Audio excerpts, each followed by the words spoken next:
دجال کا حلیہ، سب سے اہم نشانی کون سی بتائی گئی؟ کانا ہوگا. یس، اسی لیے بچپن میں ہمیں جب بھی دجال کی بات کرتے تو پہلے کانا بولتے پھر دجال کہتے، کانا دجال. میں کہتی تھی کہ یعنی کہ خالی دجال کیوں نہیں کہتے، کانا دجال کیوں؟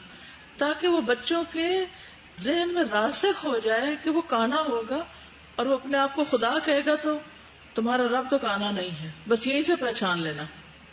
بہت آبویس نشانی. نبی صلی اللہ علیہ وسلم لوگوں میں کھڑے ہوئے اللہ تعالیٰ کی حمد و ثنا بیان کی جو اس کی شان کے لائق تھی، پھر دجال کا ذکر فرمایا اور فرمایا کہ میں بھی تمہیں اس کے فتنوں سے ڈراتا ہوں. کوئی نبی ایسا نہیں گزرا جس نے اپنی قوم کو اس کے فتنوں سے نہ ڈرایا ہو. نوح علیہ السلام نے بھی اپنی قوم کو اس سے ڈرایا تھا، لیکن میں اس کے بارے میں تم سے ایک ایسی بات کہوں گا جو کسی نبی نے اپنی قوم سے نہیں کہی، اور وہ بات ہے کہ دجال کانا ہوگا اور اللہ اس سے پاک ہے.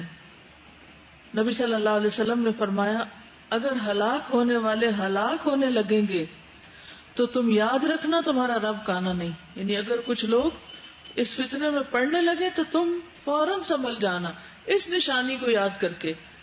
رسول اللہ صلی اللہ علیہ وسلم نے فرمایا دجال دائیں آنکھ سے کانا ہوگا. اب مزید اسپیسیفائی کر دیا گیا دجال دائیں آنکھ سے کانا ہوگا، اس کی دوسری آنکھ انگور کے دانے کی طرح کھلی ہوئی ہوگی. عبداللہ رضی اللہ عنہ نے بیان کیا کہ نبی صلی اللہ علیہ وسلم نے ایک دن لوگوں کے سامنے دجال کا ذکر کیا اور فرمایا اس میں کوئی شبہ نہیں کہ اللہ تعالیٰ کانا نہیں ہے، لیکن دجال دائیں آنکھ سے کانا ہوگا، اس کی آنکھ پھولے ہوئے انگور کی طرح ہوگی. ایک روایت میں وہ گھنے بالوں والا ہوگا، لکثرت سے بال ہوں گے، سب شیشے کی طرح آنکھ. ٹھیک ہے. نبی صلی اللہ علیہ وسلم نے دجال کا تذکرہ کرتے ہوئے فرمایا اس کی آنکھ سب شیشے کی طرح محسوس ہوگی. نوجوان اور گھنگریالے بالوں والا. نبی صلی اللہ علیہ وسلم نے فرمایا دجال نوجوان گھنگریالے بالوں والا پھولی ہوئی آنکھ والا ہوگا. رسول اللہ صلی اللہ علیہ وسلم نے فرمایا میں نے ایک شخص کو دیکھا سخت اور مڑے ہوئے بالوں والا جو دانی آنکھ سے کانا تھا. اسے میں نے ابن قطن سے سب سے زیادہ شکل میں ملتا ہوا پایا. ایک شخص تھا آپ کے دور میں، وہ ایک شخص کے شانوں پر اپنے دونوں ہاتھ رکھے ہوئے بیت اللہ کا طواف کر رہا تھا. میں نے پوچھا یہ کون ہے؟ فرشتوں نے بتایا کہ یہ دجال ہے. یعنی آپ کو اس کی شکل دکھائی گئی کہ اس شکل کا ہوگا. پست قد، یعنی وہ آپ کو دکھایا جا رہا ہے، آ نہیں چکا کہ وہ مکہ مدینہ میں داخل نہیں ہوگا تو آپ کہیں کہ اچھا وہ تو آپ کیسے کر رہا تھا. پست قد. رسول اللہ صلی اللہ علیہ وسلم نے فرمایا بے شک میں نے تمہیں دجال کے بارے میں بہت کچھ بتایا ہے، لیکن مجھے اندیشہ ہے کہ کہیں تم نے اسے نہ سمجھاؤ. یاد رکھو مسیح دجال پست قد، باہر کو نکلی ٹیڑھی پنڈلیوں والا، بہت گنگریالے بالوں والا، ایک آنکھ سے کانا ہوگا جو کہ مٹی ہوئی ہوگی. اب یہاں پر آپ دیکھیے پھر مٹی ہوئی یعنی باہر ابری ہوئی نہیں، نہ تو ابری ہوئی نہ بالکل اندر گھسی ہوئی. پھر بھی تمہیں اگر اس کو پہچاننے میں شک ہو جائے تو یاد رکھو تمہارا رب کانا نہیں. سفید رنگ اور سانپ کی طرح سر. نبی صلی اللہ علیہ وسلم نے فرمایا دجال کے متعلق کہ وہ کانا ہوگا، سفید چمکتا ہوا رنگ ہوگا، اس کا سر سانپ کی طرح محسوس ہوگا، جیسے ناگ ہوتے ہیں نا، مسلم چپٹا ہی ہوگا. پھر اس کو مسیح الدجال کیوں کہتے ہیں؟ مسیح کا جو لفظ ہے یہ سیاحت سے ہے. سیاحت، سیاحت ہوتا ہے گھومنا پھرنا. تو دجال چونکہ ہر بستی میں گھومے پھرے گا. اور اب آپ کہیں گے کہ عیسیٰ علیہ السلام کا لقب کیوں مسیح تھا؟ مسیح علیہ السلام نے صرف ایک جگہ بیٹھ کے تبلیغ نہیں کی، بلکہ وہ مختلف لوگوں کے پاس جا کے تبلیغ کرتے تھے، گھومتے پھرتے تھے. کیونکہ یہاں جو میرے پاس صحیح بخاری کی روایت ہے اس میں ہے رأیت رجلا وراءه جعدا قططا اعور العین الیمنى. تو یمنہ کا معنی دایاں ہوتا ہے. دجال یہودی ہوگا. ابو سعید خدری رضی اللہ عنہ سے روایت ہے کہ ابن سعید نے مجھ سے بات کہی جس سے مجھے شرم آئی. کہنے لگا کہ دوسرے لوگوں کو تو میں نے معذور جانا، مگر اصحاب محمد تمہیں میرے بارے میں کیا ہو گیا؟ کیا اللہ کے نبی صلی اللہ علیہ وسلم نے یہ نہیں فرمایا کہ دجال یہودی ہوگا حالانکہ میں اسلام لا چکا ہوں، اور اس کی اولاد نہ ہوگی حالانکہ میری تو اولاد بھی ہے. یعنی ایک شخص پر شک جو گزرا تھا کہ وہ دجال ہے، تو اس نے اپنے دفاع میں کہا. اور آپ نے فرمایا کہ اللہ نے اس پر مکہ کو حرام کر دیا ہے اور میں یقیناً حج کر چکا ہوں، یعنی ابن سعید. اور وہ مسلسل ایسی باتیں کرتا رہا، قریب تھا کہ میں اس کی باتوں میں آ جاتا. اس نے کہا اللہ کی قسم میں جانتا ہوں کہ وہ اس وقت کہاں ہے، اور میں اس کے باپ اور ماں کو بھی جانتا ہوں. اس سے کہا گیا کیا تمہیں یہ بات پسند ہے کہ تم ہی وہ آدمی ہو؟ اس نے کہا اگر یہ بات مجھ پر پیش کی گئی تو میں اسے ناپسند نہ کروں گا. دجال کی کوئی اولاد نہ ہوگی. ابو سعید خدری رضی اللہ عنہ سے روایت ہے کہ میں مکہ میں ابن سعید کے ساتھ رہا تو اس نے مجھ سے کہا کہ میں جن لوگوں سے ملا ہوں وہ گمان کرتے ہیں کہ میں دجال ہوں. کیا تم نے رسول اللہ صلی اللہ علیہ وسلم کو فرماتے نہیں سنا کہ دجال کی کوئی اولاد نہ ہوگی؟ میں نے کہا کیوں نہیں؟ اس نے کہا حالانکہ میری تو اولاد ہے. ٹھیک. پھر دونوں آنکھوں کے درمیان کافر لکھا ہوگا. کہیں کفر اور کفر اور کافر تو اصل آتا ہے کافارا ہوگا، روٹ ورڈ سے. رسول اللہ صلی اللہ علیہ وسلم نے فرمایا اس کی دونوں آنکھوں کے درمیان کافر لکھا ہوا ہے. ایک روایت میں ہے کہ اس کی دونوں آنکھوں کے درمیان کاف فا را لکھا ہوگا. ہر مومن اور جو بھی دجال کے عمل کو ناپسند کرے گا کافر لکھا ہوا پڑھ لے گا. یعنی ہر ایک کو نظر نہیں آئے گا، لیکن جو اس کے عمل کو ناپسند کرے گا اس کو نظر آ جائے گا. رسول اللہ صلی اللہ علیہ وسلم نے لوگوں کو دجال کے بارے میں خبردار کرتے ہوئے فرمایا اس کی دونوں آنکھوں کے درمیان کافر لکھا ہوا ہوگا جسے وہی پڑھ سکے گا جو اس کے عمل کو ناپسند کرتا ہوگا، یا ہر مومن اسے پڑھ سکے گا. اور آپ نے فرمایا تم میں سے کوئی بھی اپنے رب عز و جل کو مرنے تک ہرگز دیکھ نہ سکے گا، اور دجال تو نظر آ رہا ہوگا. ایک اور روایت میں آتا صحیح مسلم کی کہ اس کی دونوں آنکھوں کے درمیان کافر لکھا ہوگا جسے ہر پڑھا لکھا اور ان پڑھ مسلمان پڑھ لے گا. یعنی صاحب ایمان ہونا ضروری. دجال کے خروج کا وقت اور مقام. دجال کے خروج سے کچھ سال پہلے کے حالات اب یہ مزید ان کو اسپیسیفائی کیا گیا ہے اور نشانیوں کو قریب کر کے بتایا گیا. انس بن مالک سے روایت ہے کہ رسول اللہ صلی اللہ علیہ وسلم نے فرمایا خروج دجال سے پہلے کچھ سال دھوکے والے ہوں گے جن میں سچے کو جھوٹا اور جھوٹے کو سچا قرار دیا جائے گا. یعنی عام فتنہ فساد کی طرف اشارہ ہے. امین کو خائن اور خائن کو امین سمجھا جائے گا، اور اس میں رویبضہ بڑھ چڑھ کر بولے گا. کسی نے پوچھا کہ رویبضہ سے کیا مراد ہے؟ آپ نے فرمایا فاسق آدمی امور عامہ میں دخل اندازی کرنے لگے گا. فاسق نافرمان شخص، یعنی الفویسق یتکلم فی امر العامہ، یعنی عام لوگوں کے معاملات میں جب غلط کار قسم کے لوگ خیال آرائیاں کرنے لگیں گے. پیچھے بھی ہم یہ پڑھ چکے ہیں. کون شخص جو خود اس کی کوئی حیثیت نہیں، نہ کوئی علم نہ عقل نہ سمجھ ہے، خود انتہائی غلط کام کرتا ہے، لیکن اس کے باوجود وہ دوسروں کے بارے میں، عوام کے بارے میں مختلف طرح کے تبصرے کر رہا ہوگا. آسمان اور زمین کا بارش اور نباتات روک لینا، یہ بھی ایک نشانی ہوگی. اسماء بنت یزید کہتی ہیں کہ نبی صلی اللہ علیہ وسلم کچھ صحابہ کے ساتھ میرے پاس تشریف لائے تو دجال کا ذکر کرتے ہوئے نبی صلی اللہ علیہ وسلم نے فرمایا اس کے خروج سے پہلے 3 سال ایسے ہوں گے کہ پہلے سال آسمان اپنی 1/3 بارش روک لے گا. پانی کی قلت ہوگی. کیا ہوگا؟ 3 سال پہلے جو پہلا سال ہوگا اس میں آسمان آدھا پانی روک لے گا، اور زمین اپنی 1/3 نباتات روک لے گی. یعنی 1/3 جو زمین پر اگتی ہے ویجیٹیشن وہ نہیں اگے گی. اس سے اگلے سال آسمان اپنی 2/3 بارش روک لے گا اور زمین اپنی 2/3 نباتات روک لے گی. ٹھیک ہے. اس سے اگلے سال یعنی تیسرے سال آسمان اپنی مکمل بارش روک لے گا اور زمین اپنی مکمل نباتات روک لے گی، یہاں تک کہ ہر داڑ اور کھر والا جانور ہلاک ہو جائے گا. داڑ اور کھر والا، کیونکہ وہ کیا کھاتے ہیں، تو ان کی ہلاکت عام ہو جائے گی. ٹھیک ہے. دجال کے خروج سے قریبی دنوں میں ایمان اور نفاق کے 2 خیمے.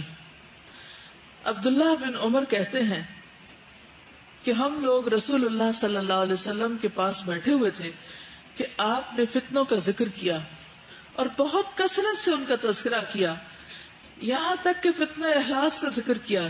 تو ایک شخص کہنے لگا کہ یا رسول اللہ یہ فتنہ احلاس کیا ہے؟ فرمایا کہ بھاگم بھاگ اور غارت گری، افراتفری غارت گری. ٹھیک ہے. پھر وسعت اور فراخی کا فتنہ آئے گا جس کا ظہور میرے اہل بیت کے ایک شخص کے پاؤں تلے ہوگا. اس کا دعویٰ ہوگا کہ وہ مجھ سے، حالانکہ وہ مجھ سے نہیں ہوگا. بلا شبہ میرے ولی اور دوست تو وہی ہیں جو متقین ہیں، صرف نسل سے ہونے کا فائدہ نہیں. پھر لوگ ایک آدمی پر صلح کر لیں گے جیسے کہ سرین ایک پسلی کے اوپر، یعنی نہ معقول اور نہ اہل ہوگا. جس طرح سرین ایک پسلی پر نہیں ٹک سکتی، اسی طرح. پھر گھٹا ٹوپ اندھیرے کا فتنہ اٹھے گا، اس امت میں کوئی نہیں بچے گا مگر اس سے اس کا ایک تمانچہ پڑ کر رہے گا. جب لوگ کہیں گے فتنہ ختم ہو گیا تو وہ اور بڑھے گا. اس میں آدمی صبح کرے گا تو مومن ہوگا، شام ہوگی تو کافر ہو جائے گا. یہاں تک کہ لوگ دو خیموں میں تقسیم ہو جائیں گے، یعنی دو حصوں میں. ایک ایمان کا خیمہ جس میں نفاق نہیں ہوگا، دوسرا نفاق کا خیمہ جس میں ایمان نہیں ہوگا. اگر تم اس وقت ہوئے تو اس دن یا اس سے اگلے دن دجال کا انتظار کرنا. لوگوں میں بغض اور عداوت کے وقت دجال کا ظہور ہوگا. آپس میں نفرتیں بہت بڑھ جائیں گی، عداوتیں بہت ہوں گی. حذیفہ کہتے ہیں کہ دجال تب خروج کرے گا جب لوگوں میں بغض ہوگا اور دین کو ہلکا خیال کریں گے. جب عداوت والوں کے درمیان مزید خرابی پیدا ہو جائے گی تو وہ ہر گھاٹ پر وارد ہوگا اور اس کے لیے زمین یوں لپیٹ دی جائے گی جیسے مینڈے کی کھال کو لپیٹا جاتا ہے. یعنی زمین اس کے لیے ایک بالکل چھوٹی سی چیز بن جائے گی جس میں وہ ہر طرف گھومتا پھرے گا. قسطنطنیہ کی فتح کے بعد دجال کا خروج. قسطنطنیہ کیا ہے؟ استنبول. معاذ بن جبل سے روایت ہے کہ رسول اللہ صلی اللہ علیہ وسلم نے فرمایا بیت المقدس کی آبادی مدینے کی بے آبادی کا سبب ہوگی اور مدینے کی بے آبادی کے نتیجے میں بڑی جنگ ہوگی اور اس جنگ کا ظہور قسطنطنیہ کی فتح ہوگا اور قسطنطنیہ کی فتح کے بعد دجال آئے گا. پھر آپ نے اپنی حدیث بیان کرنے والے یعنی معاذ کی ران یا کندھے پہ مارا اور فرمایا کہ بے شک ایسا ہونا اسی طرح سچ اور حق ہے جیسا کہ تمہارا یہاں ہونا یا یہاں بیٹھا ہونا برحق ہے. یعنی جیسے تم بیٹھے ہو اتنی ہی سچی یہ بات ہے جو میں تمہیں بتا رہا ہوں. اب قسطنطنیہ تو فتح ہوئے کافی عرصہ گزر گیا ہے. پھر اللہ عالم دوبارہ بھی ہو سکتا ہے، لیکن یہ ہے کہ آپ صلی اللہ علیہ وسلم کے بعد معلوم نہیں کتنا وقت ہے دنیا کے خاتمے کو. اور قسطنطنیہ کی فتح کے بارے میں اور بھی احادیث ہیں اور یہاں پر یہ بتایا جا رہا ہے کہ اس سے پہلے نہیں آئے گا، بعد میں آئے گا. دجال کو کوئی غصہ دلائے گا تو وہ نکلے گا. صحیح مسلم کی روایت ہے رسول اللہ صلی اللہ علیہ وسلم نے فرمایا دجال غصے میں آئے گا اور اس غصے کے بعد خروج کرے گا. شام اور عراق کے درمیان سے خروج. فرمایا بے شک اس کا خروج شام اور عراق کے درمیان سے ہوگا.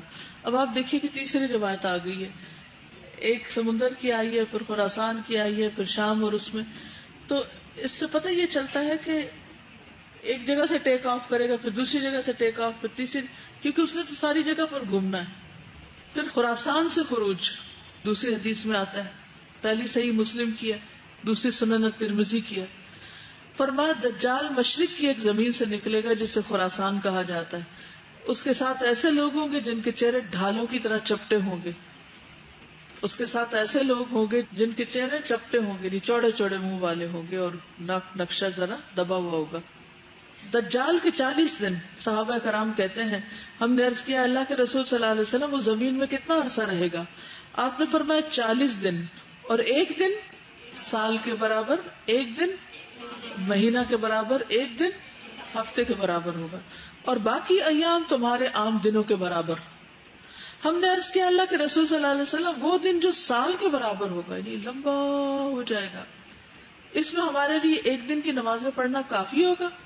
آپ نے فرمایا نہیں، بلکہ تم سال کی نمازوں کا اندازہ کر لینا، یعنی وقت کا اندازہ کر کر کے پڑھتے جانا. دجال کے پیروکار نبی صلی اللہ علیہ وسلم نے فرمایا دجال آئے گا اور مدینہ کے ایک کنارے قیام کرے گا، پھر 3 مرتبہ مدینہ کانپے گا. ٹھیک، مدینہ کے باہر جب آ کے رکے گا تو زلزلے آئیں گے. اس کے نتیجے میں ہر کافر منافق نکل کر اس سے جا ملے گا، اس کی طرف چلا جائے گا، اور مدینہ میں صرف صاحب ایمان لوگ رہ جائیں گے. دجال کی طرف جانے والی زیادہ تر عورتیں ہوں گی. رسول اللہ صلی اللہ علیہ وسلم نے فرمایا جب دجال کا ظہور ہوگا تو مدینہ بہترین سرزمین ثابت ہوگی، اس کی طرف آنے والے ہر راستے پر فرشتہ ہوگا، اس لیے دجال اس میں داخل نہ ہو سکے گا. جب یہ معاملہ ہوگا تو مدینہ 3 دفعہ اپنے باشندوں کو جھٹکا دے گا، ہر منافق مرد اور عورت دجال کی طرف نکل جائے گا، زیادہ تر جانے والی عورتیں ہوں گی. یہ یوم التخلیص ہوگا، یعنی خلاصی کا دن. اس دن مدینہ اپنے اندر پائی جانے والی خباثت اس طرح نکال دے گا جیسے دھوکنی لوہے کی میل کچیل کو صاف کر دیتی، اور صرف واقعی خالص مومن مخلص لوگ مدینہ میں رہ جائیں گے. قرآن پڑھنے والے بے عمل لوگوں کا دجال سے جا ملنا، یعنی جو قرآن پڑھیں گے مگر عمل نہیں کریں گے. رسول اللہ صلی اللہ علیہ وسلم نے فرمایا ایسے لوگ بھی پیدا ہوں گے جو قرآن مجید تو پڑھیں گے لیکن وہ ان کی ہنسلی کی ہڈی یعنی حلق سے نیچے نہیں اترے گا، وہ اس سے متاثر نہیں ہوں گے. جب ان کی ایک لہر اٹھے گی تو اسے روک دیا جائے گا. یہ سلسلہ جاری رہے گا حتیٰ کہ ان لوگوں کے بڑے لشکروں میں دجال ظاہر ہوگا. تو یہ منافقت کی علامت ہے نا کہ انسان کا علم کچھ کہے اور عمل کچھ اور کرے. شریر لوگوں کا اس کے ساتھ شامل ہونا. نبی صلی اللہ علیہ وسلم نے فرمایا مدینہ منورہ میں جو لوگ برے ہوں گے وہ نکل کر اس کے پاس چلے جائیں گے، پھر وہ شام روانہ ہو جائے گا اور فلسطین کے ایک شہر میں باب لد کے قریب پہنچے گا.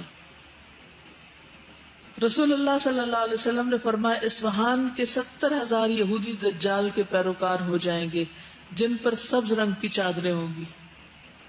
ایک اور جگہ پر فرمایا سلسلہ صحیحہ کی حدیث ہے دجال کے ساتھ 70,000 یہودی ہوں گے جن میں سے ہر ایک نے گول چادر اور زیورات سے مزین تلوار پہن رکھی ہوگی.